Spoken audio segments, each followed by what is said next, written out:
Welcome back to the reverse library mod. This time we're tackling the Briah layer, and things are about to get real. I'd say if we didn't have to do Tiff first. Tiff is an incredibly unremarkable fight. In this, she is more like regular Tiff than different.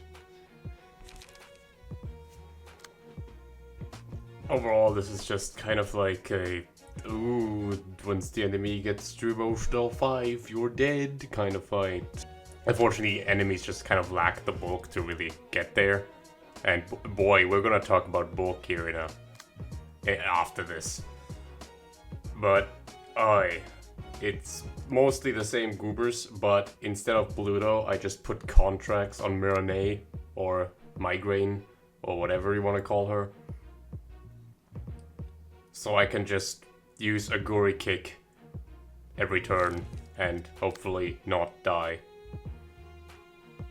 Also there's Eileen, who is just there to smoke and confirm kills for me in case PT is busy huffing glue.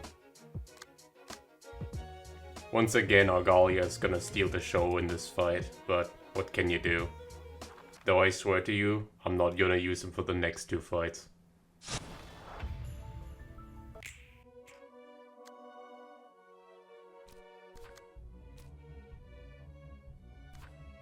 Right now you might as well just be looking at vanilla gameplay, because there really isn't much happening.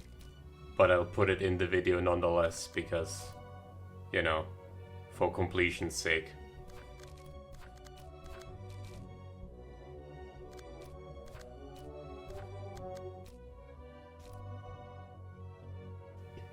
The emotion coin race here is slightly harder because all the enemies have an on-play card that gives them 1 emotion coin or 1 negative emotion coin, even if they are staggered.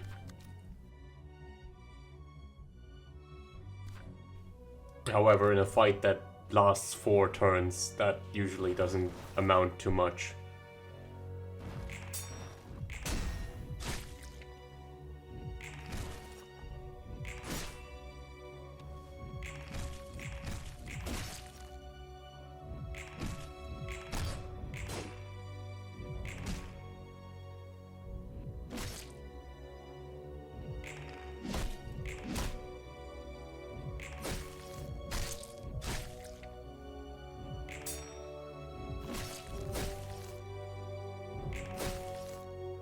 I would do something funny with Tiff Zodia here, but honestly the fight doesn't even last that long for Tiff Zodia to be worth it.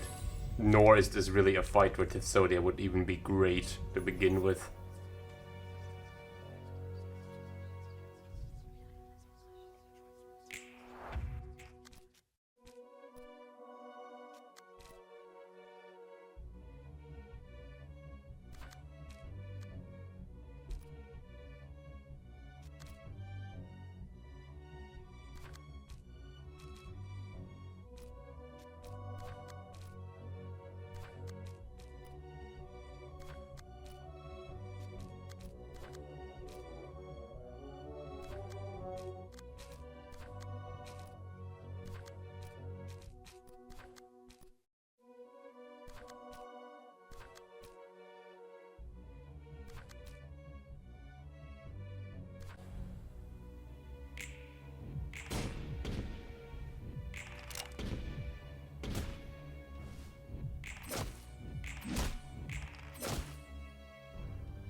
blue mist fight is dumb. So the next fight is going to be, instead of the red mist, it's going to be the blue mist. Specifically, this one. So, to start off, the blue mist has 300 health and 200 stagger, which is much more than we've seen so far. She basically has shimmering, and she'll roll like pretty average, but can have some seriously high rolling singular dice on some combat pages. So overall, not too hard to clash against. But as soon as she like gets strength through either focus spirit or reindeer treatment, it can get pretty harsh. As well as some of the abnormal cards that will give them strength, and also from other allies. But we'll get to that. So the main thing that you're gonna look out for is basically the onrush, which instead of just reactivating if you stagger or you kill somebody, it just reactivates no matter what up to 3 times. Very dangerous, very uncontrollable, definitely a priority when tackling her. Focus Spirit, obviously, we don't want to give her even more strength than she already has. And if she gets Focus Spirit, this Focus Spirit will give her strength even in the next scene after that. So, yeah, it's a pretty dangerous card if you can get the hit off it. Then there's Greater Split Vertical. This is a bit of a rare card. She doesn't use it that much, but when she does, you are in trouble. It's going to deal a lot of damage, and it's also probably going to break one of your pages because you're not going to clash against GSV without, also using GSV. Which is bad because of the next thing, the transformation. The transformation is pretty bad. There's a health gate at 170 health, at which point she'll transform into the blue mist. She'll recover all stagger and clear her ailments, as you'd expect, and she'll also gain a permanent 2 die power. Then there's an interesting gimmick about the blue mist, that she will get staggered when there's no other allies present. So optimally, you would defeat all other allies before she transforms. So that is why you want to control the damage you do on her. So if you have to use GSV, you're gonna have a lot of damage on her, and that's not particularly good. Because you obviously still need to clash with Focus Spirit and Onrush. Preferably using Blunt, because she is endured to Blunt.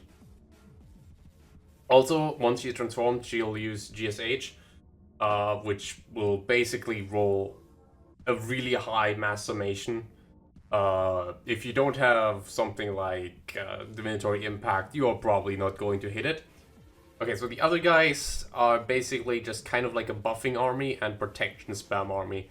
And that is really bad, because protection is just really annoying when it gets way too high. So if you don't know, protection basically reduces the incoming damage before any multiplier. So it is, in large quantity, you might as well just be invincible. Because no matter how much smoke or how many other percentual buffs you have, if you're still rolling a 0 or 1, it's just not gonna matter much. That said, in addition to that, they also get health and stagger recovery due to their passives.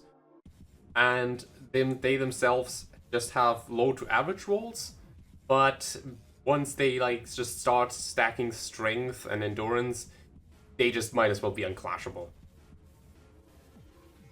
Okay, so Nikolai is incredibly tanky and also kind of a red herring. You'd think that Nikolai would be the first one you'd target, but there's the issue in that, is that Nikolai has emergency resuscitation protocol, as well as just way too much protection to really be able to kill on a whim, especially because crit is also in effect.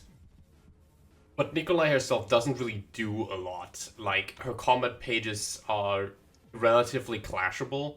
It's just that obviously she'll give protection to everybody. So she is definitely annoying, but definitely the least menacing out of all of these, because of what I'd like to call the Hawkeye trio. Now, all the other nuggets that the enemy has have Hawkeye and Haboob. Hawkeye in particular is super annoying to deal with because it means that you're probably not going to be able to finish off someone if you hit them below half health. Just them alone will get somebody 6 protection, and then also like another 5 protection, maybe up to 10 protection from just their combat pages. So basically, you might as well just be dealing no damage unless you're rolling some insanely high die. Haboob is also annoying because obviously if you just want to like kill somebody really quick before protection or Hawkeyes can proc, and you don't get to do that, then they're just gonna get most of their stagger back, and you're just back to square one, because you're gonna have to spend an entire turn targeting somebody else, and then you might as well also not do that, because they also get way too much protection from who knows what. Anyway. Basically, these are actually our main targets that we want to fight. The Myrnae is arguably the most annoying one, because obviously with 4 trigrams, she can give strength, endurance to other people, as well as reduce her own damage take by 30% if she picks the endurance rune. That said, 12 fixers also makes her a bit more annoying to clash against, because she has some pretty high rolling singular die. Particularly Aguri Kick and BG are some of the more annoying ones. Yeah, she can just give 3 strength to a random ally or 2 strength to a random ally. I have to say, she's like, I wouldn't say she's the first target, but she's definitely the second target that needs to go down in that fight. Other than that, Scattering Slash is also pretty brutal, because she will just prioritize. I find she will usually prioritize Scattering Slash in this battle. And when she does, basically just having 3 prot is kind of insane.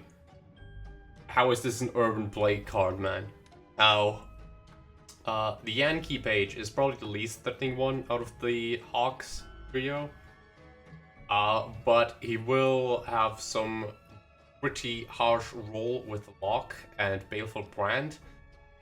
Other than that, he can only give protection through Confrontation, so he is probably like, out of all of them, he's the least important one. However, he will get some pretty gnarly ego if you let him live too long, so just try to also kill him as soon as you get finished with the other ones. Like, this is obviously probably priority number 3.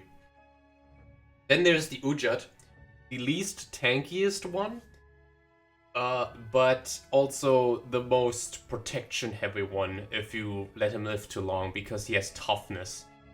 Yeah, he needs to go down first. There's just no other way you're gonna get around that. If the emotion level goes too high, he might as well just be invincible.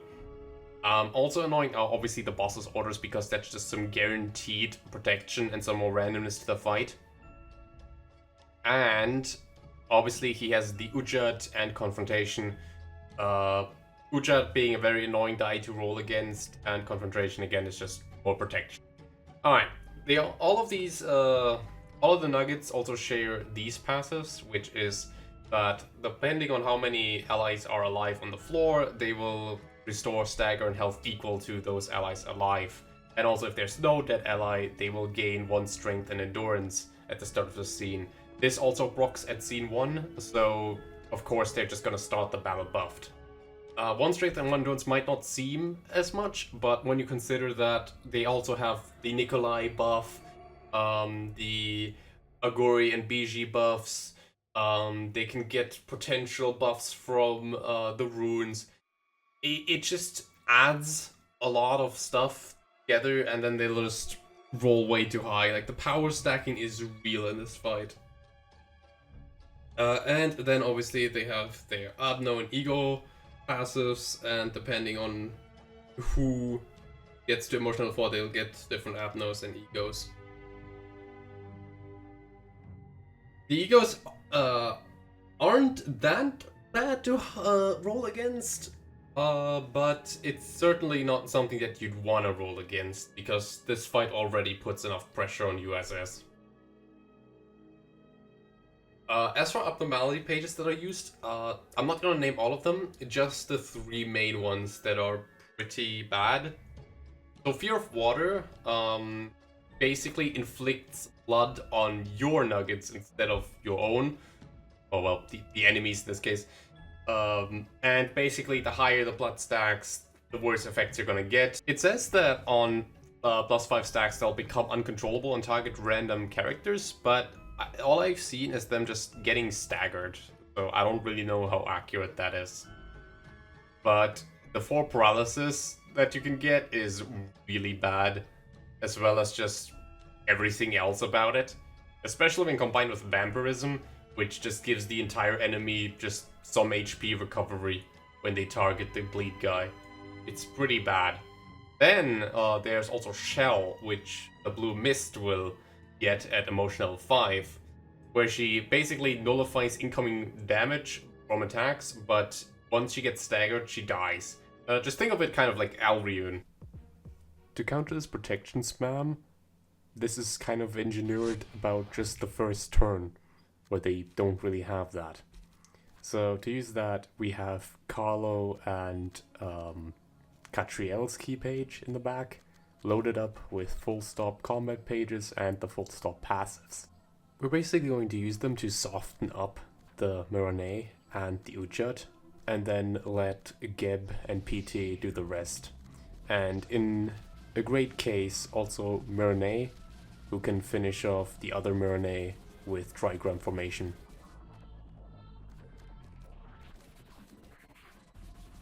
I obviously want Miranay to get more of the blunt die and the Ujat more of the pierce die because of resistances. You can kill both of them in the first turn, letting one barely live.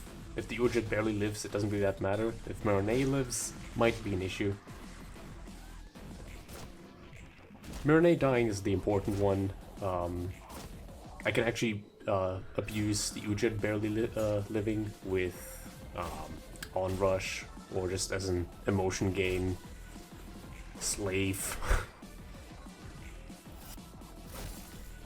Unfortunately, the full stoppers obviously lose basically most of their functionality after turn 1, so I try to get them killed as best as possible, and I can actually use the contracts for that. The singular die combat will obviously kill Carlo, and unfortunately I couldn't get any contract on Catriel that could realistically kill her.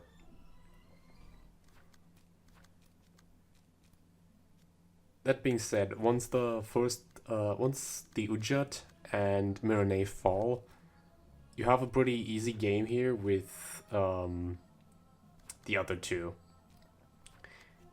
The important part is that we just completely ignore the blue mist. Like, we're not even gonna like clash as much with the blue mist, just to like hope that the blue mist doesn't get many emotion coins.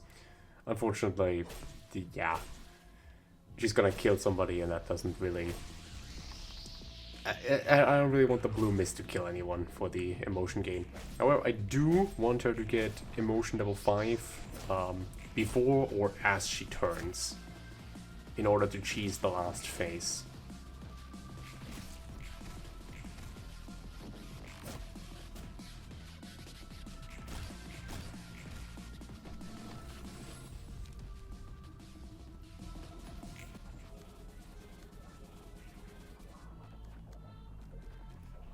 So the PT actually runs Full Metal Crash Puffy Broom. It's obviously, if you'd say like, yeah, isn't that a setup? Isn't that gonna be bad? Not really. It makes for a great just damage dealer overall. Obviously, she still needs to get past the protection hurdle, but if she can, she obviously just deals way too much damage. That's like 50% increase from smoke, another 50% increase from slash stance, and another 50% from Full Metal Crash. It'll also help her survive a mass attack later down the road, in case things go bad. But anyway, once these two are left, the fight becomes relatively simple. It really is just the first turn that can make the difference between night and day in terms of difficulty here.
Turning into the red mist is very beneficial for me because Geb gets an additional slashing resistance, which is going to be also used to survive the mass attack that's going to come soon.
So now that no more allies are present, the blue mist is just going to get staggered after one turn.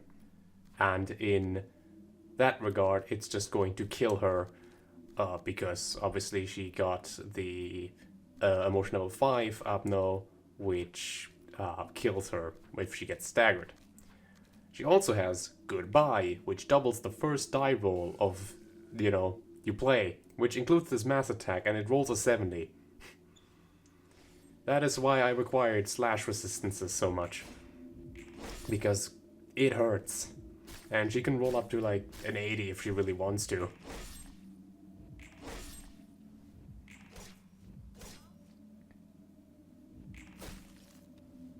And there you go. That's the blue mist fight for you. This is certainly like one of the hardest fights to figure out, but once you figure it out, it can be done fairly easy. Anyway, moving on to the next one. Did you know that burn teams are like the best thing ever? They're especially great for cheesing fights like this. Basically, all these 4 other goobers next to Evil Chesed right there are basically all just protection rallies. However, instead of like giving each other strength, Evil Chesed will consume them after a while and become unstoppable. However, Burn doesn't really care about what you think and about your resistances and your protection and your health and your stagger, unless you specifically have a passive that says no burn. This team right here is really just kind of half made on the fly and half just in there because I needed something to fill a role. Burning Purple tier might sound incredibly cursed, but is surprisingly potent on the burn stacking team. Same goes for Philip and Zhao. They're basically our main burners here. Elena's key page is here just because I needed to fit Miris's passive onto a character who is also just good. Basically as an insurance so I can get people staggered and confirm kills more than not. And then Yan is just there for moral support and just being a goober and pretty boy. I could have brought Argalia instead, but I feel like the blue sicko has gotten too much screen time lately. So I choose for the slightly cooler option here.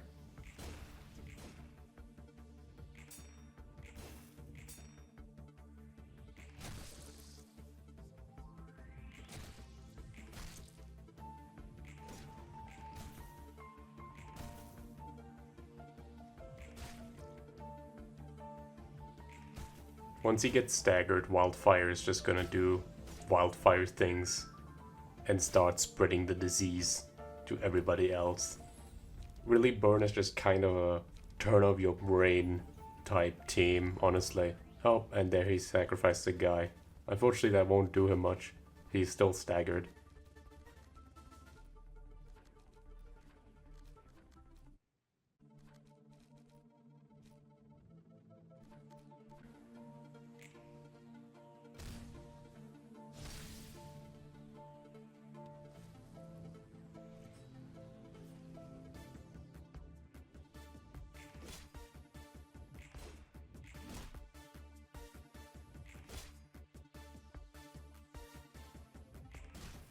So you might be wondering, hey Ty, why didn't you just use Burn on the Blue Mist? And to which I say, that would be awesome. Though, the first time I tried it, this mod, I believe I tried to Burn team on the Blue Mist and failed miserably. So, I don't know. Anyway, Courage is just 3 free strength. Chesed's floor is awesome. Chesed's floor is so good. People, use Chesed's floor.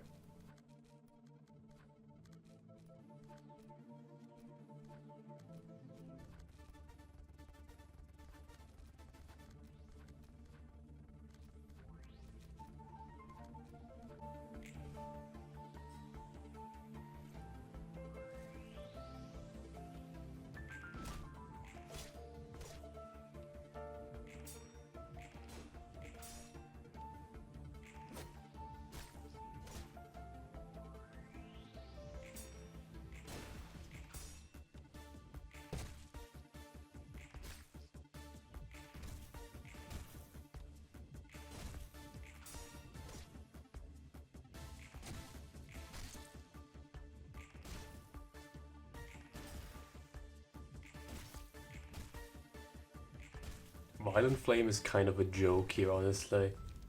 Like, it's supposed to be good in the late game, but really, it doesn't do all that much, I'm gonna be honest. Anyways, check out this emerald play here.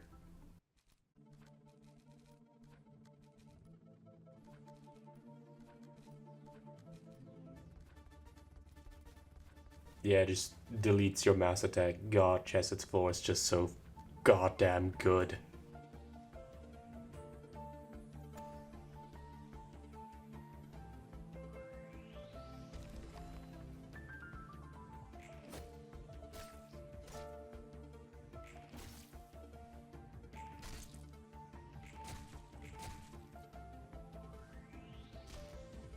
Oh, and also here's Evil Logger. Whoops. I kind of forgot to delete this. Oh well. Now you can see him attempt to harm Elena.